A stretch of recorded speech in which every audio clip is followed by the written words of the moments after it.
Awala, awala, awala, benileyo. Awala, awala, awala, benileyo.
Journalist. Mr. Brett will be one of the guests. Do you realize, Mr. Drake, that within a few decades, all the known oil reserves in the world will be completely exhausted? Every petrol engine in the world, every jet, every diesel will have to come to a halt. Their tanks will be dry. Mark my words. The country that controls the last productive oil fields will be able to dictate terms to all the others. Which country will that be? Well, it won't be England, I can tell you that. Hello, Mary.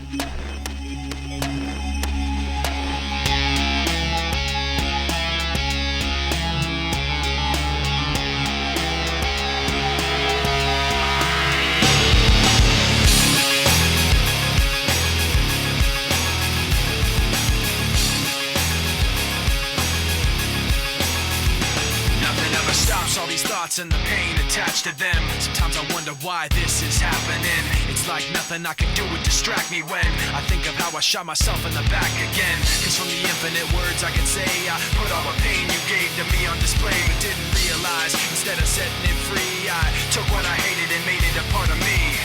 Never goes away. Never goes away. And now you become a part of me. You'll always be right here. You become a part of me. You'll always be my fear. I can't separate myself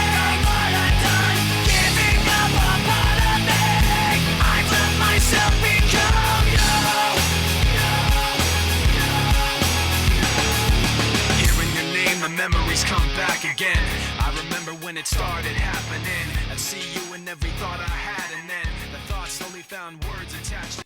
Hi, I'm your host, Momin Barry, on Media Watch and Hunger and Poverty. Thanks for tuning in. As you know, we've been covering many issues on hunger and poverty on this program, and we hope to cover many more issues in the years and days and weeks to come. Please tune in, and we thank you for joining us.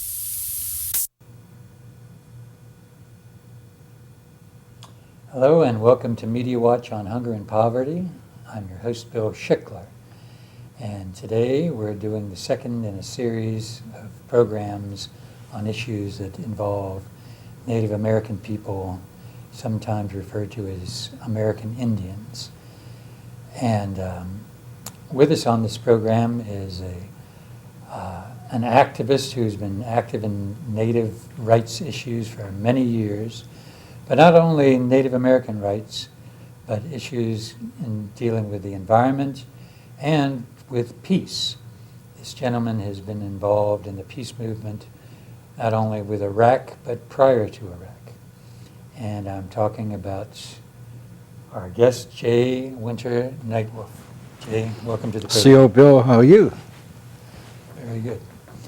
I am particularly fond of introducing Jay because not only has he been an activist, and I count myself in that weird circle, but he's also a public access TV producer. He has his own show out of DCTV, is that correct? That's right, Nightwolf, an American Indian perspective. And for those of you in the DC area, that's presently channels 95 and 96. And he's also a radio host on radio station WPFW FM 89.3. And that program airs Every Friday evening from 7 to 8, the truth about the American Indian, Nightwolf, the most dangerous show on radio. The most dangerous show on radio, and I think that's true. And I believe WPFW 89.3 FM can be accessed by the internet. WPFW.org. WPFW.org. So for our viewers in California, New York, Baltimore, and other locales, check it out. Well, in this program, our previous program, we talked about the Long Walk 2 and its predecessor of 30 years ago. But on this program, we want to talk about some efforts that Jay Winter Nightwolf has been taking on his own to help people in South Dakota. And so, Jay, maybe you would like to talk about what it is that you're doing, a little bit of maybe the history of what brought this about. Bill, I've been on the radio now for 7 years, and I've known about the abject poverty that many of our people, when I say our people, Native American, American Indian people are forced to live in. I knew about the struggles of growing up without always being able to have a hot meal at night. I experienced this myself. I came from a very economically challenged household. I was fortunate enough to have both parents. Unfortunately, my father was without sight at an early age, and my mother became quite sick when I was just a little boy. I know what it is to get up in the morning at 7 and 8 years of age and go out and deliver papers and come back from school and deliver more papers and do my homework and go to stores for people on the weekends. And every penny that I made, I gave to my mother and my father because I knew that there was not always food in the cupboard. It wasn't until 5 years ago that it really struck home. I received a letter from an 11-year-old girl on Pine Ridge Reservation that October. And the letter stated, "Dear Mr. Nightwolf, I'm so happy that I finally got your address to write you." She gave me her name. And she says, Christmas is coming soon, and would you please see if Santa Claus can bring me a toothbrush? Toothbrush. I said, a toothbrush? Well, I checked into the situation on Pine Ridge and Cheyenne River and Rosebud, Sisselton, Yankton, all of those reservations in South Dakota. And what I discovered was heartbreaking, mind-blowing, and startling. First of all, the Lakota, Nakota, and Dakota people were forced off of their lands, like so many of us, most of us Native Americans. We lost our lands. And the United States government entered into these treaty agreements that said, as long as the waters flow and the grass is green, we will take care of you. Well, I'm here to report today that none of that has been done. Not one of the 627 plus treaties have been kept. My ancestors signed these treaties in good faith, not knowing that those treaties were never, ever going to be kept, because the whole object behind a treaty with Native American people was to get their land. I did further investigations, Bill, and I found that on the reservations in South Dakota, a man, the life expectancy of a man is 45 years of age. The life expectancy of a woman is 49 years of age. I found that the highest rate of diabetes is on Indian reservations right here in America. I also found another startling fact is that the highest rate of suicide among young people is right on American Indian reservations right here in the United States. I found that these families are forced to live off of $500 a month. I found that the surplus foods that they get contain things that you and I wouldn't even think about eating. They get these big cans of meat, 3 cans of meat. It's got a picture of a chicken on one, picture of a cow on one, and a picture of a pig on one. They wouldn't even dignify by writing on the cans what was in them. I watched myself as a mother open a can of this stuff and poured it out. And the first 3 inches is hard fat. And when she washed it to get the fat out of it, what was left, you couldn't identify it. You didn't know whether you were eating chicken, pork, beef, horse meat. You didn't know what it was. And I used to have dogs. I wouldn't feed my dogs what they're forced to eat. So I said, you know, enough is enough. It's time for somebody to step up and do something to help these people. So 3 years ago, I asked my listeners and my supporters of my radio show, would you help me help my people? Would you help me to feed these people?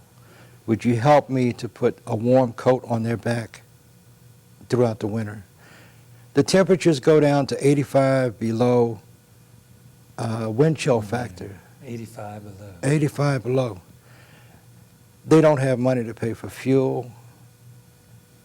Nobody has a wood chopper out there to chop up the few trees that they have for fuel. Elders die every year from exposure, not outside, but inside of their dwellings. When I went out there the first time, we took a 53-foot tractor trailer full of clothes and shoes and toys. It was Christmas, and food. And we collected a little money. And my director of research and development for my radio show, Verona Iriarte, who is also a Native American woman, out of my whole crew of volunteers, and I love them all, she was the only one crazy enough to follow me to South Dakota in the wintertime. We went out there. We met the truck out there. And as we drove on that long road going into Pine Ridge Reservation, I noticed this old lady walking down the road with a plastic bag. I think in the communities they call them the ghetto bags from the grocery store. Just swinging her bag, walking down the road. Cold, yeah, cold. I mean, very cold. And she had on clothes, but I know those clothes were not keeping her warm. This woman was 93 years old. And I saw her, and I said, I called the truck. I had my cell phone. I said, stop the truck. Well, Joe Labonte, who is a non-native, who is one of my best friends in the world, at that time he drove, he's still a cross-country driver, and he drives as a contractor for United Van Lines. Joe told me after I loaded that trailer up, he says, well, do you have money to take that stuff out there? I said, no, I'm still trying to collect money. He says, you don't have money? I said, no. He said, I'll take off 2 weeks and I'll take it out there.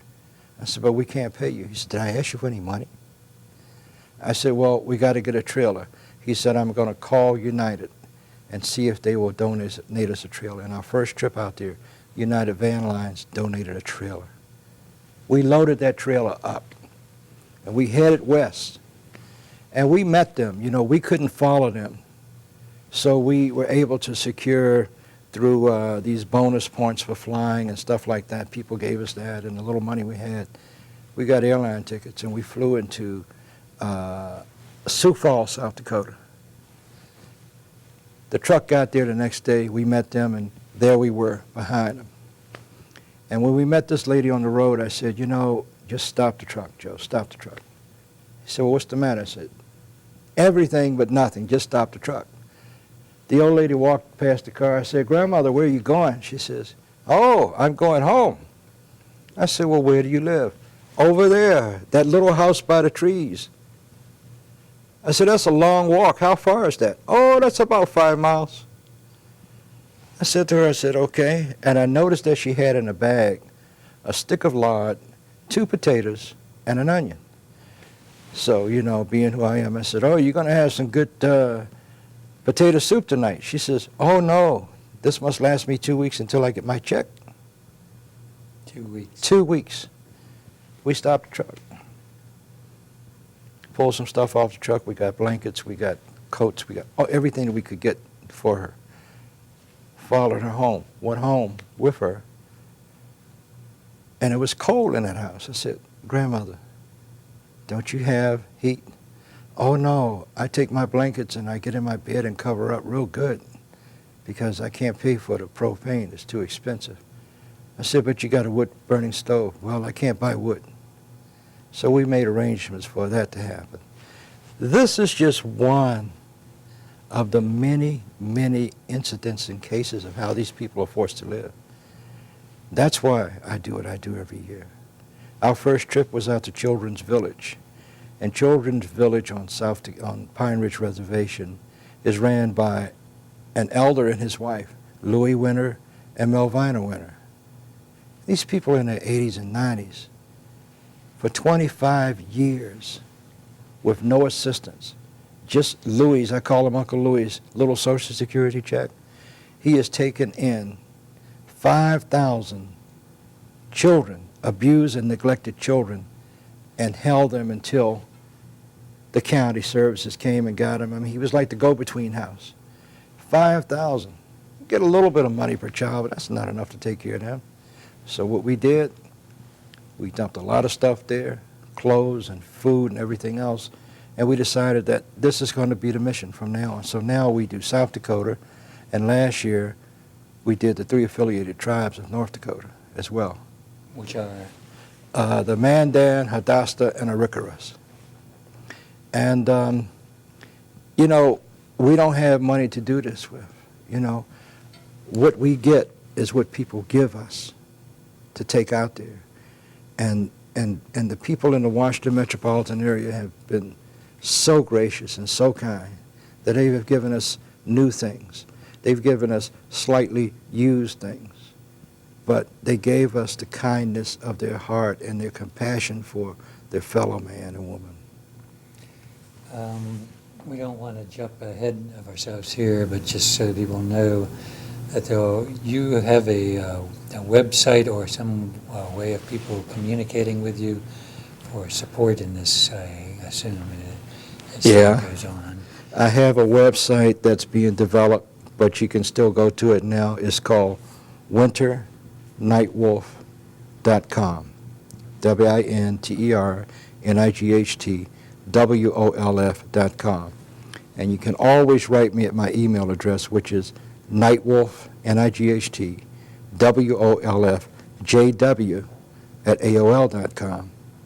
Okay, we'll repeat that at the end of the program. Okay. Because sometimes we get rushed, and we don't want to be rushed in this particular case.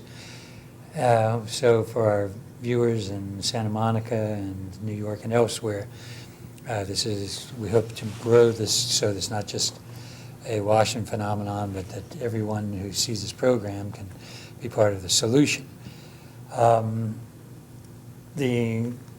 Although we know the history of broken promises, broken treaties, and broken everything, there is an entity out there called the Indian Health Service. Have you had any contact with the Indian Health Service vis-a-vis what you're doing in this project? You know, since George W. Bush has been in office, they cut Indian Health Service's budget 50%. 50%. And it was already not enough money to take care of the people. Just recently, I guess since he knows he cannot be reelected, he's going to try to leave some kind of legacy, and, you know, I really question that too. They passed a bill to give the money back to IHS, but one of the catches that went along with it is that they want to build federal penitentiaries on Indian reservations. There's always the grabber there. So, Mm-hmm. for our viewing audience, I may have seen in the Washington Post recently that several $100,000, I think $700,000, was missing from grants that were supposedly given for health services, and some people use this as an excuse of saying, well, we shouldn't give any money at all. And I would just point out that if you were one of the people who is living in 45, 50 below wind chill, Factor. and you have 2 potatoes and some onions to last you several weeks, it wouldn't matter if they stole 3/4 of what is given. You desperately need whatever you can get. So I would take those particular stories with a huge amount of salt and realize that there's a huge need out there.